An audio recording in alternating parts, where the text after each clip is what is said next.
ہم تم کو کب سے دیکھ رہے ہیں، تم ابھی تک ہمارا چینل سبسکرائب نہیں کیے ہو. چلو جلدی سے ہمارا چینل سبسکرائب کرو. السلام علیکم ویورز، کہانی سینٹرل آفیشل میں آپ سب کو خوش آمدید. چلیے آئیے شروع کرتے ہیں سلسلے وار ناول پارس. ہوپ سو یہ آپ کو پسند آئے گا. یہ بہت امیزنگ ناول ہے. اس کے اندر بہت سے اپس اینڈ ڈاؤنز ہیں. Hope so you love it.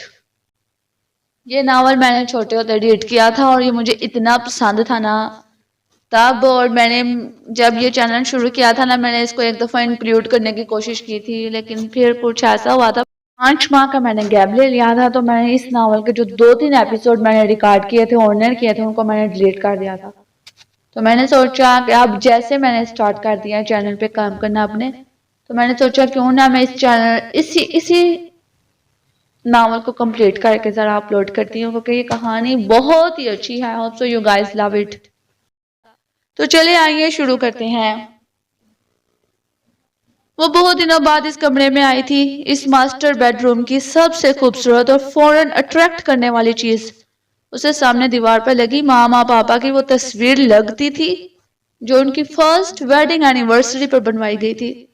اتنی خوبصورت، اتنی جاندار کہ آنکھوں کو لگے یہ دونوں مسکراتے زندگی کی سرخیوں سے سجے یہ چہرے، اور جگنوں کی سی چمک لیے ان کی جگر جگر کرتی آنکھیں زندہ ہیں. ہر بار کی طرح وہ کمرے میں داخل ہوتی اس تصویر پر نظر پڑتے ارد گرد سے بے خبر ہو چکی تھی. وہ دونوں بے تحاشا محبت اور شوق سے پوری وارفتگی اور دھیان سے اس کی طرف دیکھ رہے تھے. ایما آؤ میری جان. رک کیوں گئی؟ ماما کے جگر جگر کرتی نگاہوں نے بے اختیار بائیں پھیلا کر اسے اپنی طرف بلایا تھا. وہ بے خود سی ایک قدم آگے بڑھی تھی. کم آن ایما ڈارلنگ، آج اتنے دنوں بعد کیوں آئی؟ پاپا کی گھنی ویران مونچھوں کے نیچے بڑے بڑے سے زندہ لب ہلے. وہ ایک قدم اور آگے بڑھی، مگر اس کی نگاہوں میں ڈھیر ساری شکایت امڑ آئی تھی. اس نے وہی گٹا بڑی شکایتی نگاہ سے پاپا کی جانب دیکھا تو وہ اور بھی کھل کر مسکرا دیا، جس سے اس کی خفگی اور بھی بڑھ گئی. آؤ نا میری جان ایما میرے پاس. ماما نے محبت بڑی مٹھاس سے اسے پکارا، ایسی مٹھاس جو ان کے لہجے کا ناگزیر حصہ تھی اور صرف اس کے لیے مخصوص نہیں تھی، بلکہ وہ سب کے ساتھ ایسے ہی میٹھے لہجے میں بات کیا کرتی تھی. شاید اس مٹھاس بڑی گاڑی محبت نے پاپا کو زندگی بھر کہیں اور دیکھنے یا کسی اور طرف متوجہ ہی نہیں ہونے دیا تھا. انہوں نے تو ماما کی ایک مسکراہٹ کے لیے اپنا بزنس، اپنا مستقبل سب کچھ داؤ پر لگا دیا تھا. پاپا آپ نے ایسا کیوں کیا؟ بے اختیار وہ مچڑ کر بولی اور کب کے رکے ہوئے آنسو بہانے لگی. بری بات ہے ماں، یوں نہیں کرتے. میں تم سے کیا کہہ کر گیا تھا؟ یاد کرو، اسے یاد کرو، بے حد ضروری ہے تمہارے لیے. پاپا نے ایک بار پھر اسے سرزنش کی تھی. وہ چہرہ صاف کرتے ہوئے مدد طلب نظروں سے شمائلہ کی جانب دیکھنے لگی. انہوں نے جیسے کندھے اچکا دیے تھے. یہ تم باپ بیٹی کا معاملہ ہے بھائی، میں کیا کہہ سکتی ہوں. وہ اسی طرح بڑی الزمہ ہو گئی جیسے زندگی میں اس کی ہر بات ہر ذمہ داری سے بڑی الزمہ ہو جایا کرتی تھی. ایما کو کون سے بورڈنگ میں بھیجنا ہے یہ پاپا کو دیکھنا ہوتا تھا. آج کل کیسا موسم چل رہا ہے اس حساب سے ایما کو کیسے کپڑے لے کر دینے چاہیے، سبجیکٹ کون سے رکھنے چاہیے. اس بار ان دونوں کے ساتھ چھٹیوں پر ایما بھی ان کے ساتھ باہر جائے گی یا نہیں جائے گی؟ تو کہاں کہاں جائے گی؟ اور وہاں جا کر ایما ہوٹل میں ٹھہرے گی، کاٹیج یا اپارٹمنٹ میں؟ اور وہ دونوں کسی بھی ضروری کام سے باہر جائیں گے یا ایما ان کے ساتھ ہی جائے گی؟ اس کا فیصلہ بھی پاپا کرتے تھے. کیوں؟ وہ اکثر اس کیوں پر گھنٹوں کے لیے اٹک جایا کرتی تھی. اس کی ساری فرینڈز اپنی ماں کے بے حد قریب تھیں اور ان کے سارے فیصلے ان کی ماں ہی کرتی تھیں. ان کی شاپنگ، ان کی اسٹڈیز سے متعلق ہر فیصلہ ان کی رائے کے بعد ان کی مائیں ہی ان کے فادرز تک پہنچایا کرتی تھیں. جبکہ شمائلہ وہ ہمیشہ اس کے ہر معاملے سے لاتعلق رہا کرتی تھی. ایک بار اس نے بے اختیار پاپا سے پوچھ ہی ڈالا تھا، تمہاری ماما کو بھی تمہارے ہر معاملے میں فکر ہوتی ہے اور وہ جو فیصلہ میں کرتا ہوں وہ ہم دونوں کا پہلے سے بحث شدہ ہوتا ہے. صرف وجہ یہ ہے کہ تمہاری ماما کی خرابی صحت کے باعث میں انہیں حتی الامکان ٹینشن فری رکھنا چاہتا ہوں. کیا تمہیں میرا پرواہ کرنا اچھا نہیں لگتا؟ انہوں نے آخر میں کچھ خفا سے لہجے میں پوچھا تو اس نے بے دلی سے نفی میں سر ہلا دیا، مگر اس کے دل سے یہ کانٹا نہیں نکل سکا تھا۔ بارہا اسے ماما کے لاتعلق رویے سے ایسا لگا کہ ان کی سگی بیٹی نہیں ہے۔ وہ اسے کبھی بینچ بیچ کر گلے لگا کر باہوں میں لے کر پیار نہیں کرتی تھی۔ جب بھی یہ تشنگی محسوس ہوتی تو عجیب سی محرومی اس کے روم روم میں اترنے لگتی تھی۔ پھر اس کیوں کا دائرہ اسے گھنٹوں گول گول چکر دیا رکھتا۔ پھر یوں ہوا وہ بھی محنت سے پڑھائی کے نتیجے میں ملنے والی شاندار نمایاں کامیابی سے بے نیاز ہوتی چلی گئی۔ ماما کے لاتعلق رویے نے اسے خود سے اپنی ذات سے لاتعلق کرنا شروع کر دیا تھا۔ وہی بے نیازی جو ماما اس کے ساتھ روا رہتی تھی، ایما نے اپنے ساتھ اور پھر زندگی کے ساتھ روا رکھنی شروع کر دی تھی۔ اس کی یہ دلچسپی شوق جیسے اندر ہی اندر بے آواز سانسوں کے ساتھ مرتا چلا گیا۔ نہ اسے لڑکیوں کی طرح اچھے فیشن کے مطابق پہننے اوڑھنے کا شوق رہا، نہ کسی کرینے ضابطے یا سلیقے میں ڈلنے کا، یا دوسرے لفظوں میں بے حس ہوتی چلے گئی۔ اس کے اندر کی حساسیت جو بچپن میں اس کی شخصیت کا حصہ تھی نہ جانے کہاں چلے گئی۔ وہ جو بلی کے بچے کے چھوٹی چھوٹی آواز میں میاؤں میاؤں کرتے اپنی ماں کو تلاشتے دیکھتی تو گٹ گٹ کر رونے لگتی۔ اب اکثر ڈرائیونگ کے دوران سڑک پر وہ کئی گاڑیوں کے ایکسیڈنٹ کے بعد پچکے ہوئے ٹوٹے ہوئے موڑے ہوئے ڈھانچے دیکھتی اور ان سے کھینچ کھینچ کر خون میں نہائے وہ لوگوں کے زندہ مردہ جسموں کو دیکھتی اور مزے سے چوئنگم چباتی میوزک کی دھن پر گنگناتی گزر جاتی۔ اسے دکھ تو کیسا ذرا سا ملال بھی نہ ہوتا۔ وہ اکثر کسی نہ کسی سبجیکٹ میں فیل ہونے لگتی۔ ماما کا چہرہ بجھ جاتا جیسے شام کے اندھیرے کنارے پر کسی منڈیر پر رکھا دیا کوئی پھونک مار کر بجھا دے۔ اسے ذرا سا بھی دکھ محسوس نہ ہوتا، نہ ڈانٹ اور نہ سرزنش کا خوف۔ الٹا ان کا چہرہ بجھنے پر اس کے دل میں ہلکا سا اطمینان ابھرنے لگا۔ ہر بڑی سے بڑی بات وہ اب بڑی آسانی سے کندھے اچکا کر کہہ دیتی تھی، I don't care, I don't care, I don't care۔ کچھ عرصہ بعد اسے محسوس ہوا کہ اس کے ایسے بے نیاز سے انداز زندگی پر ماما اسے ٹوکیں گی، تھوڑا ڈپٹیں گی زندگی اور اسے وابستہ چھوٹے بڑے معاملات کی اہمیت کے بارے میں سختی سے اسے سمجھائیں گی، مگر ایسا کچھ بھی نہیں ہوا۔ یہ سارے انداز جو اس نے ماما کی توجہ حاصل کرنے کے لیے ان کی تھوڑی ڈانٹ اور سختی سہنے کے لیے اپنائے تھے، آہستہ آہستہ اس کے اندر ایسی جڑیں جما کر بیٹھ گئے کہ اس کی شخصیت یکسر بدل گئی۔ پاپا اس کی شخصیت کی اس تبدیلی کا کیا نوٹس لیتے؟ وہ تو سورج مکھی کا پھول تھے جس کا چہرہ صرف اس وقت کھلتا ہے، روشن ہوتا ہے جب سورج کا رخ اس کی جانب ہو۔ ان کی خوشی، ان کا دھیان، ان کی توجہ اور نمو کا واحد مرکز ماما کا چہرہ، ماما کی خوشی ان کی توجہ تھی۔ کیا کوئی انسان، کوئی شوہر، کوئی مرد کسی بیوی کا، کسی عورت کا اس قدر دیوانہ بھی ہو سکتا ہے کہ اس کی محبت کی دیوانگی میں سگی اولاد کو بھی اکثر فراموش کر دے؟ اس نے خود بارہا اپنے گھر اور دوسری جگہوں پر ہونے والی پارٹیز اور فنکشنز میں سنا کہ بس لیلا مجنوں کی جوڑی 21ویں صدی میں شاید ہی کوئی اور ہو، اور اسے یہ کمنٹس سن کر بجائے خوشی اور فخر محسوس ہونے کے تھوڑی کوفت، بیزاری اور قدرے خجالت سی محسوس ہوتی، جیسے ان دونوں کے درمیان یہ محبت کسی جائز رشتے کے باعث نہیں بلکہ کسی غیر فطری تعلق کا نتیجہ ہے۔ ماما بیمار تھی، کب سے؟ اسے یہ یاد نہیں پڑتا۔ پہلی بار اس کی سماعتوں نے یہ جملہ کب سنا؟ بس جب سے اس نے ہوش سنبھالا تھا، ایک ہی جملہ، ایک ہی احتیاط، ایک ہی سرسراتی سرگوشی اس کے کانوں میں اترتی رہتی تھی۔ ایما یوں نہیں کرتے بیٹا، تمہاری ماما بیمار ہے۔ ایما ایسے بیہیو کیوں کر رہی ہو؟ ماما پریشان ہوگی، تمہیں معلوم نہیں وہ بیمار ہے؟ تمہاری ایگزامز ہیں، تم بورڈنگ چلے جاؤ، تمہاری ماما بیمار ہے۔ ہر موقع پر ہر مرحلے پر ایک ہی جملے، ایک ہی تاکید۔ اسرار کی گردان سن سن کر اس کے کان پک گئے تھے کہ وہ حلق تک اس جملے سے بیزار ہو چکی تھی، مگر صرف ایک چیز جو اسے اس جملے سے حلق تک بیزار کرتی تھی وہ یہی بیماری تھی۔ پھر ایک دو بار ایسے پاپا کے ایک قریبی دوست کی عیادت کے لیے ان کے ساتھ ہاسپٹل جانا پڑا تو اسے بیمار اور صحت مندی کا فرق واضح ہو گیا۔ وہاں ہسپتال میں لیٹے کمزور، نحیف، مدکوک، پیلی رنگوں والے بے بس بے رونق چہروں والے کئی مفلوج اور کئی بے سکت بدن دیکھنے پر اسے پتا چلا بیمار لوگ ایسے ہوتے ہیں جو اپنی خوشی اپنی مرضی سے کچھ کر بھی نہ سکیں۔ اس کے بعد شعور ہوتے دماغ نے پہلی بار بیمار اور صحت مند کے درمیان واضح لکیر کھینچی تھی۔ گھر آ کر ماما کے صحت مند سرخ و سفید کسی گلاب کی طرح کھلے چہرے پر نظر پڑتی ہی وہ ایک بار پھر کنفیوز ہو گئی۔ اور ڈارلنگ اتنی دیر کر دی، مجھے باہر جانا تھا، ادھر میرا دم گھٹ رہا تھا، صبح سے یہیں بند ہوں۔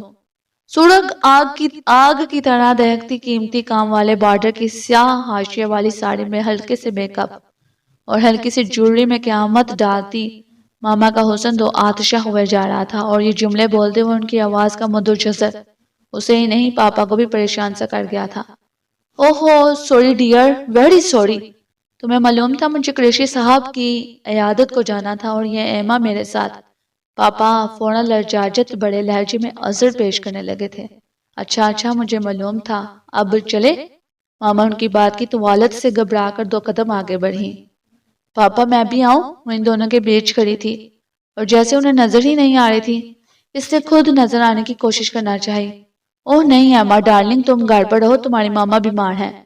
اور یہ لازمی لاہ کا ہر جملے کا پہلی بار اسے کسی شوق کی طرح لگا تھا۔ اس نے پورا گھوم کر بلیک نازک سینڈل کی ہیل پر سہج چلتی خوبصورت سرخ و سفید کسی ماڈل کی طرح سجی سنوری ماما کو بغور دیکھا، اور پہلی بار اس کے دل نے پوری طرح سے پاپا کے اس جملے کی نفی کی تھی۔ اگر ماما بیمار ہیں تو پھر وہ جو سارے لوگ ہاسپٹل کے بستر پر لیٹے تھے وہ زبردست ایکٹر تھے جو بیماری کی ایکٹنگ کر رہے تھے۔ اس کے دل نے فوراً فیصلہ دیا تھا، لیکن اگر وہ سچے تھے اور وہ سچ میں بیمار تھے تو ماما ایکٹنگ۔ اس سے آگے اس کی معصوم سوچ نے جملہ پورا نہیں ہونے دیا تھا، اور یہ پہلی بار تھا جب وہ اس جملے سے حلق تک بیزار ہوئی تھی، اور یہ اکثر ہوتا تھا۔ ماما کا اس ڈائی کنال کی کوٹھی میں اکثر ہی دم گھٹنے لگتا تھا، ان کی سانسیں ان کے نازک سینے میں اٹک اٹک کر ابھرنے ڈوبنے لگتی، اور پاپا کی جان پر بان آتی تھی۔ وہ انہیں فوری طور پر اس گھٹن زدہ دیوار سے دور کسی کھلی فضا میں لے جاتے، اور اکثر یہ کھلی فضا بیرون ملک کوئی بھی خوبصورت تفریحی مقام ہوتا۔ یہ نہیں تھا کہ ماما ڈرامہ کرتی تھی۔ اس نے اپنے بچپن سے لے کے آخری دنوں تک گھر میں اکثر ڈاکٹرز کو آتے جاتے دیکھا۔ کبھی کبھار ماما کو ہسپتال ایڈمٹ کروا دیا جاتا اور وہ کئی دن وہیں رہتی، اور ایک آدھ بار پاپا کے ساتھ ان سے ملنے جاتی تو بھی ان کا رویہ اسے اکثر بہت سرد لا تعلق سا ہوتا تھا، ورنہ عموماً تو وہ سوئی ہوئی ہی ملتی، اور تیسری صورت میں اسے اکثر بورڈنگ روانہ کر دیا جاتا تھا۔ ایسے میں اس کے دل و دماغ میں یہ خیال پختہ ہوتا چلا گیا کہ ماما ہر صورت سے خود سے دور رکھنا چاہتی ہیں، مگر کیوں؟ پھر اس کیوں کی تنابیں اس کی گردن کے گرد کسنے لگتی تو وہ فوراً اپنے خیالات کا دائرہ کہیں اور موڑنے کی کوشش کرنے لگتی، اور یہ الگ بات اس میں وہ بہت کم ہی کامیاب ہوتی تھی۔ اسے ٹھیک سے یاد نہیں، شاید وہ بورڈنگ سے لوٹی تھی، یہاں اس کے دل میں اکیلے پن کے بھوت نے کسی خوفناک دیو کی شکل اختیار کر لی تھی، جس کی وجہ سے وہ اس رات ماما کے ساتھ سونا چاہتی تھی۔ No my dear, no my doctor, you are very brave. آپ کو کانفیڈنٹ ہونا پڑے گا، کبھی بھی کسی پر آپ نے ڈیپینڈ نہیں کرنا، دن ہو یا رات کی سیاہی، اپنے حوصلے اپنے اعتماد کو اپنا سب سے مضبوط ہتھیار بناؤ، کبھی کسی کے ساتھ کی ضرورت پیش نہیں آئے گی۔ اور آپ کو معلوم ہے نا آپ کی ماما بیمار ہے، اور کہ آپ کی ماما نہیں چاہتی کہ ان کے ساتھ لیٹنے یا مسلسل ساتھ رہنے سے آپ کو بھی ان کی بیماری کا کوئی جرم لگ جائے، اور خدا نہ خواستہ آپ تھوڑا سا بھی بیمار ہو جاؤ۔ پہلی بار پاپا نے اپنے طور پر اس کے بڑے ہوتے ذہن کو قدرے مطمئن کرنے کی کوشش کی تھی۔ ایما، آپ کی ماما دنیا کی سب سے اچھی ماما ہے، اور وہ آپ کے بارے میں بہت کیئرنگ، بہت لونگ ہے۔ وہ نہیں چاہتی ذرا سا بھی آپ کو کوئی دکھ پہنچے، کوئی بیماری لگے آپ کو دور رہو۔ پاپا نے اسے سمجھاتے ہوئے ماما کی اس نظر نہ آنے والی شدید محبت کا احساس دلانا چاہا تھا۔ آپ سے ماما پیار نہیں کرتی کیا؟ اس نے ایک لمحہ ضائع کیے بغیر پوچھا تھا۔ کرتی ہیں، کیوں نہیں کرتی؟ وہ اس کی توقع کے عین مطابق فوراً بولے تھے۔ تو پھر آپ کو کیوں اپنے ساتھ رہنے دیتی ہیں؟ اگر ان کی بیماری کے جرمز آپ کو لگ گئے تو، آپ کو پین ہو گئی تو کیا وہ ہرٹ نہیں ہوگی؟ اور پہلی بار ایمن نے پاپا کا چہرہ گہری سنجیدگی کے گمگیر سائے میں طریق پڑتے دیکھا تھا۔ وہ جواب میں چپ کر گئے تھے۔ ایما آپ چھوٹی ہیں، اگر مجھے جمس لگے تو میرا جو سسٹم ہے نا اتنا پاورفل ہے کہ وہ اپنا ڈیفنس کر لے گا، اور اگر ایسا نہ بھی ہو، کچھ جمس لگ بھی جائیں، پین بھی ہو جائے تو بیٹا میں اسے برداشت کر سکتا ہوں، مگر تمہاری ذرا سی تکلیف ہم دونوں برداشت نہیں کر سکتے۔ اور آج سوال کہ میں تمہاری بیمار ماما کے ساتھ کیوں رہتا ہوں؟ وہ مضطرب سے ہو کر اٹھ گئے تھے۔ بیٹا اگر میں ان کے ساتھ نہ رہوں، ان کا خیال نہ رکھوں تو پھر کون ان کا خیال رکھے گا؟ وہ اتنی نازک ہیں اور جتنی تکلیف میں وہ ہیں برداشت کرتی ہیں، تمہارا ننھا سا دماغ اس کا تصور بھی نہیں کر سکتا۔ پاپا تکلیف شیئر کرنے سے کم ہو جاتی ہے کیا؟ اس نے فوراً پوچھا، انہوں نے اس بات میں سر ہلا دیا تھا۔ آپ ماما کی تکلیف شیئر کرتے ہیں، انہوں نے پھر سر ہلایا۔ تو میں بھی آپ دونوں کی تکلیف شیئر کرنا چاہتی ہوں، میں آپ کی بیٹی ہوں نا۔ اس نے اپنے طور پر ان کا قرب پانے کی صحیح کی تھی۔ انہوں نے فوراً نفی میں سر ہلا دیا۔ نہیں ایما، محبت کرنے والے ایک دوسرے کو دکھ نہیں دے سکتے، خصوصاً والدین اپنی اولاد کو ذرا سی تکلیف بھی نہیں دے سکتے۔ اور تم تو ہماری ایک ہی بیٹی ہو، خدا نہ کرے ہماری طرف سے تمہیں کوئی رنج ملے، اور تم اس بارے میں زیادہ نہ سوچا کرو، ابھی تمہارا دماغ ان باتوں کو سمجھ نہیں سکتا۔ انہوں نے بات ختم کرنے کی غرض سے کہا اور اٹھ کر کھڑے ہو گئے۔ اس کے بعد سے ہلاتے ہوئے اس کے ماتھے پر بوسہ دے کر چلے گئے تھے، مگر ان کی نصیحت کے باوجود اس کا رخ، اس کا جو دماغ تھا، خود کو اس مامے کو سلجھانے سے آزاد نہیں کرا سکا تھا۔ وہ کتنے سال سوچتی رہی، ان دونوں کے ساتھ وہ پوری دنیا گھوم آئی تھی، ہر چھٹیوں میں ان کا کہیں نہ کہیں باہر جانے کا پروگرام طے ہوتا تھا۔ وہ سال میں ایک بار تو اسے اپنے ساتھ لے ہی جایا کرتے تھے۔ ماما کا چیک اپ ہوتا اور وہ اس دوران عموماً ہوٹل میں ہی ٹھہرا کرتی اور اس کی کھڑکیوں سے اس ملک، اس شہر کی سڑکوں پر دوڑتی ٹریفک کا مشاہدہ کرتی، وہاں کے لوگوں کی نفسیات اور طرز زندگی کو سمجھنے کی کوشش کرتی رہتی، یا ان دونوں کی واپسی کا انتظار کرتی رہتی۔ وہ آتے جاتے خود کو منتظر نگاہوں سے تکتی ماما کو ہاتھ ہلا کر bye bye, how are you? Fine mama, are you okay? Are you all right? جیسے رٹے رٹائے 3-4 جملے بولتی، ایک پھیکی سی بے جان مسکراہٹ ہاتھوں کو لبوں سے چھو کر ایک مصنوعی ہوائی بوسہ ان کی طرف اچھالتی اور وہاں سے گزر جاتی، اور اکثر ہی اپنے بیڈ روم میں آنے کے بعد یا کہیں باہر جا کر اسے عجیب سا احساس ہوتا، جیسے کوئی منتظر پیاسی 2 نگاہیں کسی نے اس کی پشت سے چپکا دی ہوں۔ یہ احساس اسے ماما پاپا کی ڈیتھ کے شاید 6-8 ماہ پہلے سے زیادہ شدت سے ہونے لگا تھا۔ کیا آخری مہینوں میں انہیں میرے قرب کی طلب تھی؟ اس نے زور سے اپنی نم ہوتی آنکھوں کے آئینے میں دھندلے پڑتے ان مناظر کو رگڑا تھا۔ کیا کہہ کے گئے تھے پاپا مجھ سے جانے سے پہلے؟ اس نے یاد کرنے کی کوشش کی، جب اپنی روانگی سے ایک رات پہلے پاپا اسے ملنے کے لیے اس کے بیڈ روم میں آئے تھے۔ وہ ٹانگ پر ٹانگ رکھے دونوں کو جھلاتے ہوئے سامنے ٹی وی اسکرین پر کسی میوزیکل پروگرام کو انجوائے کر رہی تھی۔ اس کے تیز میوزک میں غرق اسے پتہ بھی نہیں چلا کب پاپا آ کر اس کے کمرے کے وسط میں کھڑے اسے دیکھنے لگے۔ ان کے کھنکانے پر وہ ہڑبڑا کر اٹھ بیٹھی تھی اور ٹی وی کا والیوم کم کر دیا تھا۔ میں نے تمہیں ڈسٹرب کیا؟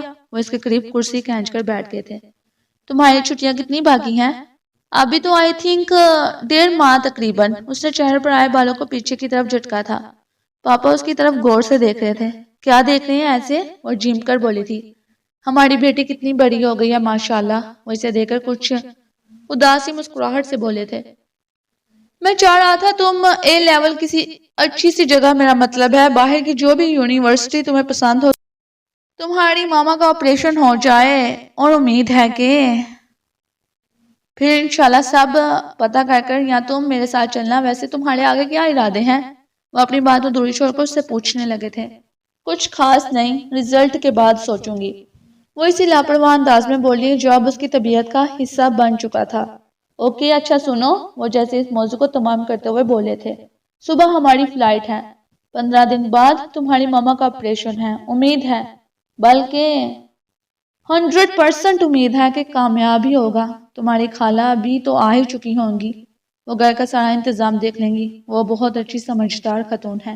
تم سے صرف اتنی ریکویسٹ ہے کہ حتی الامکان کوشش کرنا ان کی باتوں پہ دھیان دینا، جس بات سے وہ منع کرے تم اسے اوائڈ ہی کرنا، اور یہ جو تم سارا سارا دن گاڑی لے کر نکلی رہتی ہو اسے تھوڑا کم کر دو. اب شہر کی سڑکوں کا وہ حال نہیں جو سال 2 سال پہلے تھا، اس لیے احتیاط بہتر ہے. اور جو تمہاری خالہ بھی کہہ رہی تھی کہ تم تھوڑا کچن کے کام سیکھ لو تو بہتر ہے. پلیز پاپا آپ مجھے. اب وہ کیا کریکٹر ہے؟ آئی تھنک اکبڑی، نو اسگری. وہ رک کر تصحیح کے لیے ان کی طرف دیکھنے لگی تھی. اسگری، وہ آہستگی سے بولے تھے. خالہ بھی وہ بلا مجھے کیا سکھائیں گی؟ بگاڑے بیگن، ٹینڈے، بھنڈیاں، شوربا اور کھچڑی؟ نو تھینک یو، میں یہ سب سیکھے بغیر بھی ٹھیک ٹھاک ہوں. وہ ناک چڑھا کر بولی تھی. اوکے جیسے تمہاری مرضی. انہوں نے ہاتھ اٹھا کر یہ موضوع بھی لپیٹ دیا تھا. اچھا اب جو میں کہنے جا رہا ہوں اسے ذرا دھیان سے سننا. وہ اب کے سنجیدگی سے بولے تو وہ ذرا الجھ کر انہیں دیکھنے لگی. ایسا انداز انہوں نے پہلے کبھی کہیں جانے سے پہلے اس سے بات کرتے ہوئے اختیار نہیں کیا تھا. تو اس بار کیا خاص بات ہے بلا؟ اس کا اپنا دل بھی اس کے اس رویے پر ذرا الگ ہی انداز میں دھڑکا تھا. یہ دنیا بہت بڑی ہے اور بہت خوفناک بھی. ان کے لیے جو بزدل اور کم حوصلہ ہو یہ دنیا بہت چھوٹی اور بہت خوبصورت ہے. ان کے لیے جو بہادر اور با حوصلہ ہو یہ کتابی باتیں نہیں، عملی زندگی کی تلخ حقیقتیں اور زندگی کے امتحان ہیں جو میں دے چکا ہوں اور تمہیں اس کے لیے شروع دن سے تیار کر رہا ہوں. تمہیں شروع ہی سے خود سے دور کیوں رکھا جبکہ اس وقت تمہاری ماما بیمار بھی نہیں تھی مگر تمہاری پیدائش پر کچھ ایسی پیچیدگیاں ہو گئی جس کے بعد ہم دونوں نے کیا میڈیکل ایکسپرٹس نے ہمارے لیے بھی یہی بہترین تجویز کیا کہ ہم کوئی اور بچہ پیدا نہ کریں. معلوم نہیں کیا وجہ تھی مگر تمہاری ماما میں بیماری کی علامات تمہاری پیدائش کے ساتھ ہی شروع ہونا ہو گئی تھی، اس لیے وہ تمہاری دیکھ بھال نہیں کر سکی تھی. اس وقت مجھے بھی ڈاکٹر نے تنبیہ کر دی تھی کہ اگر تمہاری ماما کی زندگی چاہتا ہوں تو اسے زیادہ سے زیادہ بلکہ خوشی کہ جس حد تک بھی لے جا سکتا ہوں خوش رکھوں. اب یہ میری کوششوں پر ہے کہ وہ اس کے بعد 30 برس بھی جی سکتی ہے اور 30 ماہ بھی. تمہاری ماں کو میں نے دنیا کی ہر شے سے بڑھ کر چاہا ہے اور پھر اس دن کے بعد میں نے یوں اس کی حفاظت کرنا شروع کر دی جیسے وہ کانچ کا کوئی نازک ٹکڑا ہو. اور یہ کیئر ساری زندگی کے لیے لازم ہوتی چلے گئی. اللہ تعالیٰ نے انہیں زندگی دی پر اس میں تھوڑا سا خسارہ یہ ہوا وہ رکے. ہم باحیثیت والدین شاید تمہیں اتنی توجہ اور محبت نہیں دے سکے جو اکلوتی اولاد ہونے کے ناطے تمہارا حق تھی، مگر سچ پوچھو تو میں نے ایسا کافی حد تک جان بوجھ کر کیا. تمہاری ماما تمہیں نظر انداز کر کر خود سے دور رکھنے کے جرم کو کافی زیادہ محسوس کرتی ہیں جبکہ مجھے ایسا کوئی احساس نہیں بلکہ فخر محسوس ہوتا ہے. وہ رکے، ایک میٹھی مہربان مسکراہٹ سے اسے دیکھا جو بالکل سپاٹ چہرہ لیے انہیں سن رہی تھی. تمہاری جیسی پرورش میں کرنا چاہتا تھا میں نے ایسی کی. تمہیں بورڈنگ بھیجنے کا فیصلہ سرین میرا تھا. میں تمہیں ایک جذباتی کمزور محبت کی ماڑی بے عمل سی لڑکی نہیں دیکھنا چاہتا تھا. میں تمہیں بہت مضبوط، بہت باہمت، خود مختار، آزاد، خود پر بھروسہ کرنے والی دیکھنا چاہتا تھا. اگر تم مستقل گھر میں رہتی، اپنی ماما کو تکلیف کی کیفیت میں دیکھتی تو تم بہت حساس، زور اور رنج اور خوفزدہ سی رہتی، کمزور اور ٹچی جیسی عموماً لڑکیاں ہوتی ہیں. شاید یہ تمہاری ماما کو بیماری اور کمزوری قلب کے مسلسل ساتھ کا ریئیکشن تھا. میں تمہیں اپنی ماما کے برعکس بالکل دیکھنا چاہتا تھا. یہ سوچ رہی ہوگی میں تم سے آج یہ باتیں کیوں کر رہا ہوں. وہ ایک بار پھر ٹھہرے، اسے گہری نظروں سے دیکھا اور گہرا سانس لے کر بولنے کے لیے لفظ ترتیب دینے لگے تھے. مصیبت مشکل سے مشکل حالات میں بھی اپنے دفاع اور تحفظ کے لیے کوئی نہ کوئی راستہ نکال لیتی ہے. مصیبت پڑنے پر کمزور لڑکیوں کی طرح رونا دھونا شروع کر دو گی. ہمیں زندگی گزارنے کے لیے دوسرے لوگوں کا ساتھ چاہیے ہوتا ہے مگر اس ساتھ کو بے ساکھی نہیں بنانا چاہیے. تم جتنا زیادہ خود پر بھروسہ کرنا سیکھو گی اتنا زیادہ پر اعتماد، پرسکون اور باعمل رہو گی. اور ایما ڈارلنگ، آپ کے پاپا آپ کو ایسا ہی دیکھنا چاہتے ہیں، بہادر، باہمت، حالات کتنے ہی مشکل کیوں نہ ہو. رونا ہے نہ گھبرانا ہے، انڈرسٹینڈ؟ وہ اب کے کھل کر مسکرایا تھا اور اس کے دونوں ہاتھ اپنے ہاتھوں میں لے کر پورے جوش سے دبایا تھا. آپ پاپا، کیا میں کسی مشکل میں؟ آپ کو کیا لگتا ہے؟ ان کی باتوں نے اسے خوفزدہ سا کر دیا تھا. سمجھ میں نہیں آیا کس طرح اپنے دل کا خوف زبان پر لا کر ان سے پوچھے کہ کیا ہونے جا رہا ہے یا کیا خوفناک ہونے والا ہے. بس ڈری ڈری نظروں سے انہیں دیکھتے ہوئے بے ربط ہو کر بولی تو وہ نفی میں سڑ لانے لگے تھے. اسی طرح کے ریاکشن سے تمہیں بچانا چاہتا ہوں. یہ زندگی ہے, یہاں کوئی پتہ نہیں اگلے لمحے اگلے پل کیا ہونے والا ہے. اگر یہ اگلے پل پر تم یوں ہی ڈرو گی, خوفزدہ ہو جاؤ گی تو ذرا ذرا سی تکلیف تمہیں ہرٹ کرے گی, تمہارے خوف کو تمہاری کمزوری بنا کر تمہیں تباہ کر دے گی. کسی خوف کو کمزوری نہیں بننے دینا, خود کو ہر حال میں کمپوز رکھنا. وہ ڈوکے اس کے چہرے کی طرف دیکھا اور کہا, دیکھو ایما, کچھ انوکھا یا خوفناک نہیں ہونے والا. یہ سب تو عام سی باتیں ہیں, لیکن انہیں بھولنا نہیں, یاد رکھنا. وہ ان کی باتیں سمجھ رہی تھی مگر پھر اندر ہی اندر پریشان سی ہوتی جا رہی تھی. کوئی بھی مسئلہ ہو, پرابلم ہو, انکل راشد سے شیئر کر سکتی ہو. یہ میری دوسری رائے ہے, ورنہ میری پہلی رائے صرف اور صرف یہ ہے کہ ہر مسئلے کو خود اپنے حوصلے سے حل کرنے کی کوشش کرنا. اوکے, اپنا خیال رکھنا بہت زیادہ, اور اب سو جاؤ. وہ اس کا سار تھپک کر اسے میٹھی نیند سو جانے کی تلقین کرتے ہوئے چلے گئے تھے, اور اسے لگا کہ آج وہ اپنی عمر سے کئی سال آگے نکل آئی ہو. اس رات وہ ٹھیک سے سو نہیں سکی تھی, بار بار اس کی نیند ٹوٹ جاتی تھی. شاید اس پکی نیند کا کمال تھا کہ وہ صبح منہ اندر ہی اٹھ گئی تھی. ماما پاپا جانے کے لیے تیار تھے. اسے یوں اٹھ کر آتے دیکھ کر تھوڑا حیران اور زیادہ خوش ہوئے تھے.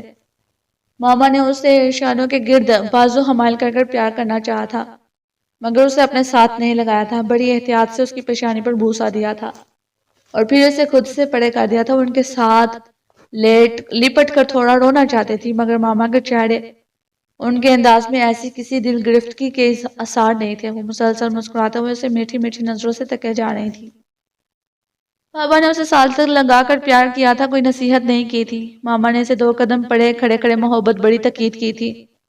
وہ سر ہلائے بغیر یک ٹھیک ان کی طرف دیکھتی رہی, سیاہ لباس میں جس پر کہیں کہیں کوئی سفید تارا سا جھانک رہا تھا. اسے اپنی ماما بہت کمزور اور بالکل کسی ڈھانچے کی مانند لگی تھی. اس نے نامعلوم کتنے دنوں کے بعد انہیں یوں غور سے دیکھا تو ان کی پیلی زرد کھال چہرے کی ہڈیوں کے ساتھ کسی ہوئی تھی. آنکھوں کے گرد جیسے کسی نے سیاہ رنگ کا حاشیہ بنا دیا ہو. ان کے گورے سفید ہاتھ اور دودھیا انگلیاں کرخت سی ہڈیوں میں تبدیل ہو چکی تھیں. نائٹ قمیض میں بھی ان کے ڈھانچہ بدن پر جڑ رہی تھی. ان کے سر کے بال اس پراسرار موتی بیماری سے جڑ چکے تھے جو برسوں سے ان کے ساتھ ایسی تھی جیسے کوئی جڑواں بہن ہو.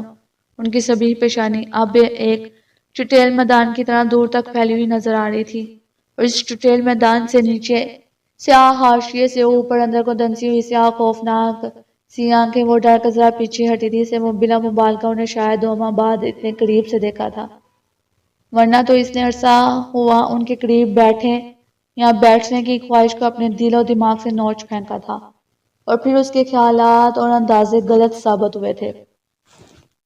ماما کا آپریشن کامیاب ہو گیا تھا. وہ بہت تیزی سے صحت مندی کی طرف آ رہی تھی اور وہ بہت خوش ہیں. میں ان سے پوچھتا ہوں کہ شمائلہ واپس جا کر تمہاری سب سے بڑی خواہش کیا ہوگی تو پتہ ہے ایما, تمہاری ماما نے کیا جواب دیا تھا؟ پاپا کی آواز میں کیسا جوش تھا. وہ کہہ رہی تھی کہ میں واپس جا کر صرف اپنی بیٹی کو گلے لگانا چاہوں گی اور بس. اور ماما کی خواہش کا سن کر اس کے اپنے احساسات عجیب سے ہو گئے تھے. اسے بے اختیاری صبح کا وہ ڈوبتا جگمگاتا تارا یاد آ گیا تھا, اور اس کی دل کی پیشن گوئی سچ ثابت ہوئی تھی. اب یاد آیا وہ سب کچھ. وہ کہیں اور تھی جب اس آوازوں سے چونکا دیا تھا. پاپا کی آواز کیسی تازہ دم, کیسی خنکدار تھی. وہ ایک بار پھر ان دونوں کی اس زندہ جاوید تصویر کو دیکھ رہی تھی. اس نے اس پر کون سے نئے راز افشاں کیے تھے. مگر اس کے باوجود میں کہتی ہوں اس نے پہلی بار اس سارے ڈرامے کے دوران شاید پہلی بار ماما کی آواز سنی تھی. ایما کتنی بہادر, باہمت اور باحوصلہ ہو. اسے کسی نہ کسی مضبوط, اپنے سے بھی مضبوط سہارے کی ضرورت ہے اور رہے گی. پہلی بار اس نے ماما کی اتنی ٹھوس اور جاندار آواز سنی تھی, اور آواز کا بے لچک انداز اسے ایک نئی سوچنے پر مجبور کرنے لگا. کوئی اور مضبوط سہارا, خود سے مضبوط, کون بھلا؟ سراسیمگی سے ان دونوں کی طرف دیکھا. وہ دونوں اب بھی مسکرا رہے تھے، اس طرح میٹھی میٹھی نظروں سے اس کی طرف دیکھ رہے تھے، مگر اب وہ آوازیں کیسی گم ہو چکی تھیں۔ کمرے کے سناٹے میں صرف خاموشی اور پرسراریت کا راج تھا، کہیں کوئی آواز، کوئی مشورہ، کوئی ڈھارس نہیں تھی۔ وہ بے دم سی ہو کر بستر پر گر گئی اور تکیے میں منہ چھپا کر سسکنے لگی۔ کیا کھا رہی ہو؟ وہ جو اکھڑی اینٹوں والی ٹوٹی پھوٹی مگر بے حد ٹھنڈی سیڑھیوں کے سب سے اندھیرے زینے میں چھپ کر بیٹھی چٹکھاڑے برتی املی کھا رہی تھی۔ اتنے قریب سے آواز سن کر اچھل پڑی اور نتیجتاً پلاسٹک کے کاغذ سے لپٹی ہوئی ذرا سی املی اس کے ہاتھ سے چھوٹ کر نیچے تیسری سیڑھی پر جا گری تھی۔ اس نے ایک لمحہ ضائع کیے بغیر جھک کر املی کا وہ کاغذ اچک لیا اور مزے اور مڑ کر کوکو کو گھورنے لگی تھی۔ اندھی ہو، دکھائی نہیں دیتا کیا کھا رہی ہوں؟ ہر وقت چھپکلیوں کی طرح دیواروں کے ساتھ رینگتی، بغیر آواز نکالے کھانے پینے کی چیزوں کی خوشبو سونگھتے ہر اس جگہ پہنچ جاتی ہو۔ وہ نیچی آواز میں خوب گررا گررا کر بولی تھی، اور تم جو کن کھجوروں کی طرح ایسے ٹھنڈے کونے خدروں میں چھپ چھپ کر چوری کی ہوئی چیزیں کھاتی ہو وہ؟ کوکو نے ندیدی نظروں سے کاغذ سے لتھڑی ہوئی ذرا سی املی کو دیکھا اور ہاتھ نچا کر بولی، کس کی چوری کی ہے میں نے؟ وہ بھی جواباً کمر پر ہاتھ رکھ کر لڑنے کو تیار ہو گئی تھی۔ صبح جو سلو نے گارڈ بار میں طوفان اٹھایا تھا، اس کا 1 روپے کا سکہ جیب سے گر گیا تھا۔ مجھے پتا ہے وہ تم نہیں اٹھایا ہوگا۔ کوکو کی نظریں اب بھی اس کاغذ پر تھیں، وہ صرف موقع کی تلاش میں تھی۔ وہ واو، یہ کہاں لکھا ہے؟ کہاں پڑھا تم نے کہ وہ روپیہ میں نے اچکا تھا؟ وہ بجلی کی طرح سے چمکی تھی۔ مجھے لکھنے پڑھنے کو گولی مارو، مجھے پتا ہے روپیہ تم نے ہی لیا تھا۔ اٹھنی کی املی تو اٹھنی کا کیا لیا ہے؟ وہ پکے لہجے میں گوا کہتے ہوئے اس کے دائیں بائیں دیکھنے لگی تھی۔